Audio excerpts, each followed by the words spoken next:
सभी को मेरा नमस्कार। Let's start geography YouTube channel में एक बार पुनः आपका हार्दिक स्वागत है। तो अपने अध्ययन कर रहे थे राजस्थान का भूगोल और राजस्थान के भूगोल में तीसरा चैप्टर चल रहा था, जिसमें हमने यानी कल एक पार्ट इसका कर लिया था जिसमें राजस्थान के खारे पानी की झीलें। तो आज हम देखेंगे राजस्थान में मीठे पानी की प्रमुख झीलें। तो कल मैंने जो क्वेश्चन पूछा था उसमें अधिकांश विद्यार्थियों का उत्तर सही था, क्योंकि कम से कम 15 स्टूडेंटों ने पर्सनली यानी फोन के माध्यम से बताया कि ताल छापर झील है वो चूरू जिले की सुजानगढ़ तहसील के अंदर छापर गांव के अंदर स्थित है।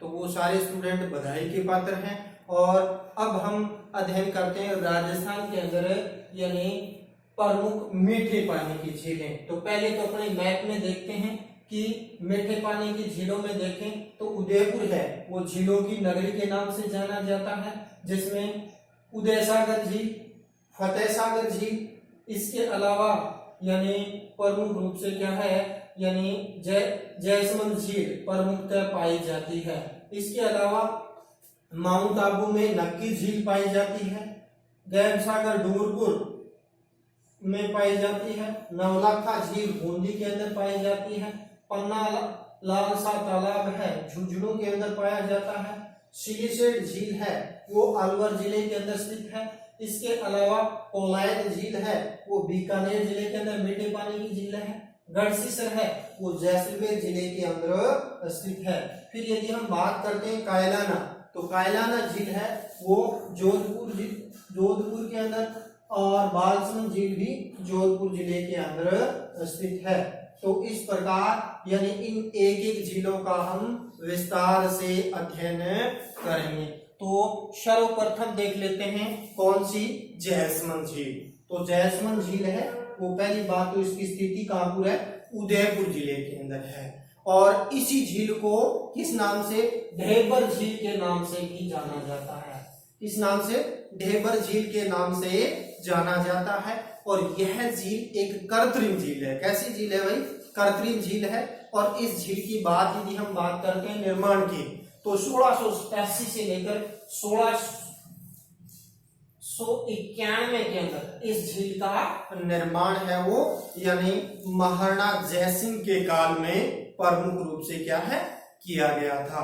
और इस पर यानी गोमती नदी का जल रोककर यानी इसके अंदर यानी एक इस झील का निर्माण है वो किया गया है। और यहाँ यदि हम बात करते हैं इस झील पर कितने भाई, 7 टापू है, जिसमें बड़ा टापू तो बाबा का भांगड़ा और छोटे टापू का नाम है प्यारी। तो इस बड़े टापू पर एक आइसलैंड रिसोर्ट भी बना हुआ है यानी एक होटल भी बना हुआ है। और ये जो अपने झील है जयसमंद झील, इससे 2 नहरें भी निकाली गई है। कौन कौन सी, श्याम नहर और भाट नहर निकाली गई है। कौन सी भाई, श्याम नहर और भाट नहर निकाली गई है। तो इस प्रकार यदि हम देखें तो जयसमंद झील राजस्थान पुलिस में पूछेगा कि ढेबर झील कहाँ पर स्थित है, तो उदयपुर जिले के अंदर स्थित है। कृत्रिम झील है, 1687 से 1691 में महाराणा यानी जयसिंह ने इसका निर्माण करवाया। 2 टापू है, बड़ा टापू बाबा का भांगड़ा और छोटे का नाम प्यारी है। और इस बड़े टापू पर आइसलैंड रिसोर्ट भी बना हुआ है। और इसके अंदर 2 नहरें, श्याम नहर और भाट नहर निकाली गई है। दूसरी झील आ जाती है राजसमंद झील। तो राजसमंद झील राजसमंद जिले के अंदर स्थित है भाई। और इसका निर्माण है वो 1662 से 1676 के अंदर महाराणा राज सिंह ने इस झील का निर्माण है वो बनाया। फिर बात करते हैं कि यानी जो पहले वाली जयसमंद झील थी तो उसके ऊपर तो यानी बांध बनाया गया है और इसके अंदर गोमती नदी है वो आकर गिरती है। यानी यहाँ तो क्या थी, यानी आपकी गोमती नदी पर रोककर जल बनाया गया, लेकिन यहाँ आकर गोमती नदी है वो प्रमुखतः समाप्त हो जाती है। तो ये भी एक प्रकार की कृत्रिम झील है। और इस झील की बात करते हैं तो उत्तरी छोर पर 9 चौकी पाल है। क्या है भाई? उत्तरी छोर पर 9 चौकी पाल है। और इसके अंदर बात करते हैं तो यानी 25 शिलालेखों उत्कृत है झील के ऊपर। और इसमें इसका निर्माण महाराजा राज सिंह के द्वारा किया गया, जिसमें मेवाड़ का इतिहास का वर्णन है। और ये जो मेवाड़ राज सिंह प्रशस्ति है तो या ये शिलालेख है 25, ये शिलालेख है वो संस्कृत भाषा में है भाई। कौन सी भाषा में लिखे गए हैं?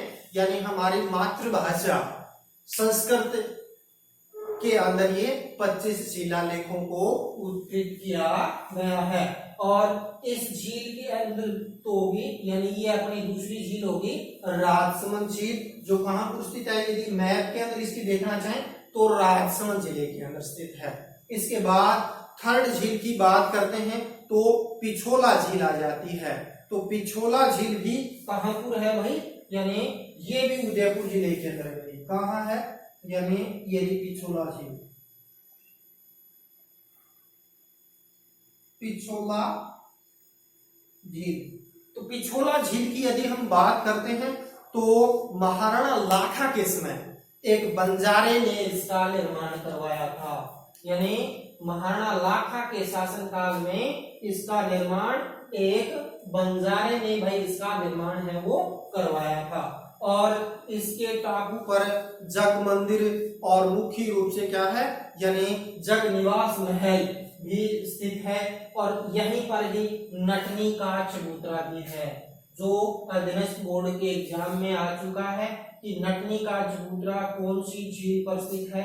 तो यानी पिछोला झील के ऊपर स्थित है नटनी का चबूतरा। यहीं पर है कौन सा? जगनिवास महल। और यहीं पर मुख्य रूप से जग मंदिर पाया जाता है। तो इस प्रकार यानी जो पिछोला झील है उदयपुर में है। महाराणा लाखा के काल के अंदर एक बंजारे ने इसका निर्माण करवाया। इनके टापू पर जग मंदिर व जग निवास महल है। और यहाँ सिटी पैलेस भी है, यहाँ नटनी का चबूतरा भी है। और इसके बाद नेक्स्ट झील आ जाती है भी कौन सी? ये पिछोला होगी। इसके बाद आ जाती है फतेह सागर झील। तो फतेह सागर झील भी यानी कहां पर है भाई? उदयपुर जिले के अंदर स्थित है। इसकी स्थिति देख सकते हैं, यानी ये उदयपुर है तो फतेह सागर झील भी उदयपुर जिले के अंदर स्थित है। तो इसके अंदर बात करते हैं तो उदयपुर जिले के अंदर यह झील स्थित है। इनका निर्माण महाराणा जयसिंह ने करवाया था। यानी महाराणा जयसिंह ने निर्माण करवाया, लेकिन इसका पूर्ण निर्माण करवाया महाराणा फतेह सिंह ने 1688 में। यानी ये 1687 में तो यानी महाराणा जयसिंह ने बनवा दिया और पूर्ण निर्माण इसका करवा दिया फतेह सिंह ने 1688 के अंदर। फिर यदि हम बात करते हैं कि फतेह सागर झील पर सौर वेधशाला स्थित है, जहां नेहरू पार्क भी स्थित है। यानी सौर वेधशाला भी प्रमुख रूप से क्या है? यहाँ पर स्थित है। और इसके अंदर देखें सौर वेधशाला है तो इसके अंदर यानी महत्वपूर्ण प्रश्न बैठता है कि एक बंजारे के द्वारा बनाई गई झील कौन सी है? तो वो झील है पिछोला, जो राणा लाखा के समय बनी। और इसके अंदर बात करते हैं तो सॉरी फतेह सागर झील, हाँ ये लाखा पिछोला होगी। फतेह सागर झील का निर्माण 1687 में जयसिंह ने और निर्माण फतेह सिंह ने करवाया। इसके बाद उदय सागर झील, उदय सागर झील भी यानी कहां पर? उदयपुर झील, उदयपुर में है। तभी तो क्या है, इतनी झील होने के कारण उदयपुर को झीलों की नगरी के नाम से जाना जाता है। तो उदयपुर के अंदर 1559 से 1564 में महाराणा उदय सिंह ने इसका निर्माण करवाया था। इसी के नाम पर इस झील का नाम पड़ गया उदय सागर। कहाँ? 1559 से 1564 के अंदर। और उदय सागर झील की एक विशेषता है कि इस झील के अंदर यानी आहड़ नदी गिरती है। और आहड़ नदी मुख्य रूप से गिरने के बाद और वहां से एक नई दूसरी नदी उत्पन्न हो जाती है, बेडस। तो ये प्रश्न पूछा जाता है कि बेडस नदी का उद्गम कहाँ से होता है? तो आपकी झील होती है यानी उदय सागर झील से यानी यह निकलती है। इसके बाद हम बात करते हैं राजस्थान की सबसे ऊंची झील, कौन सी? नक्की झील, जो माउंट आबू के अंदर सिरोही जिले के अंदर स्थित है। और इसके अंदर यदि हम देखना चाहें तो माउंट महाराणा राजस्थान की सबसे ऊंची झील है। दूसरी बात करते हैं, इस झील पर टॉल रॉक, नन रॉक स्थित है, यानी ऐसी चट्टानें हैं जो मुख्य रूप से क्या है, यानी विभिन्न आकृति लिए हुए। यहाँ राम खरोदहा, हाथी गुफा, चंपा गुफा पाई जाती है। यानी पूछा जाता है कौन सी झील पर राम खरोदा, हाथी, चंपा गुफाएं पाई जाती है? तो नक्की झील पर। यहाँ पर रघुनाथ जी का मंदिर, भारत माता का मंदिर भी स्थित है। तो भारत माता का मंदिर और रघुनाथ जी का मंदिर भी यानी नक्की झील के अंदर स्थित है। इसके बाद हम बात करते हैं कि आना सागर झील, जो कहाँ पर स्थित है, यानी ये जिला आ गया अजमेर। तो अजमेर के अंदर आना सागर झील है और इस झील का निर्माण है वो अकाल राहत कार्य परियोजना के तहत इंजीनियर आना सागर झील, ये उनका निर्माण आना जी ने करवाया था। अर्णोराज पृथ्वीराज के जो दादा थे वो, यानी उन्होंने आना सागर झील का निर्माण है इसके अंदर करवाया था। और जहांगीर ने दौलत बाग, जिसको वर्तमान में क्या कहते हैं, सुभाष उद्यान के नाम से जाना जाता है। फिर यदि हम बात करते हैं, सांझा ने संगमरमर की बारहदरी का निर्माण करवाया इस झील पर। और इस झील के अंदर यानी कौन सी, बांडी नदी आकर गिरती है कौन सी झील में, आना सागर झील, जो अजमेर जिले के अंदर स्थित है। इसके बाद हम बात करते हैं, नेक्स्ट झील आ जाती है फाय सागर। तो फाय सागर झील है, उसको अकाल राहत यानी परियोजना के तहत इंजीनियर फाय जी ने मुख्य रूप से इस झील का निर्माण करवाया। और इस झील में बांडी नदी अपना जल लेके, जल मिलता है इसमें। और ये आ जाती है कौन सी, फाय सागर। तो फाय सागर झील और यानी दूसरी आना सागर, ये दोनों झीलें अजमेर जिले में स्थित है। और फाय सागर है अकाल राहत परियोजना के तहत इंजीनियर फाय ने मुख्य रूप से इसका निर्माण किया और बांडी नदी आकर इसमें जल मिलता है। इसके बाद हम बात करते हैं राजस्थान की सबसे पवित्र झील पुष्कर, अजमेर।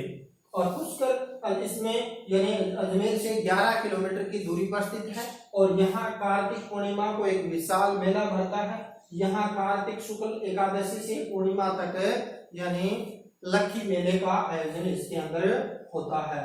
फिर यदि हम बात करते हैं कनाडा के सहयोग से जो आपकी पुष्कर झील है, इसको यानी गहरा भी किया जा रहा है, साफ भी किया जा रहा है और सौंदर्यीकरण भी मुख्य रूप से इसका किया जा रहा है। और यहाँ पर बात करते हैं तो ब्रह्मा जी का मंदिर भी है, सावित्री जी का मंदिर भी पुष्कर के अंदर पाया जाता है। तो ये हो गई अपनी क्या है, यानी पुष्कर झील। इसके बाद हम बात करते हैं सिलीसेड झील।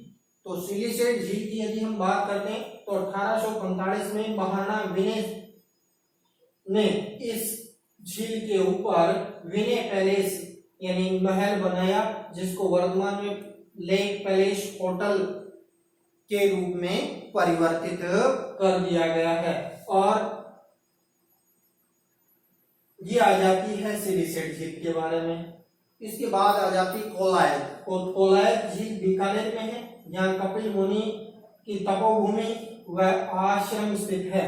और यहाँ पर भी पुष्कर की तरह कार्तिक पूर्णिमा को एक विशाल मेले का आयोजन किया जाता है।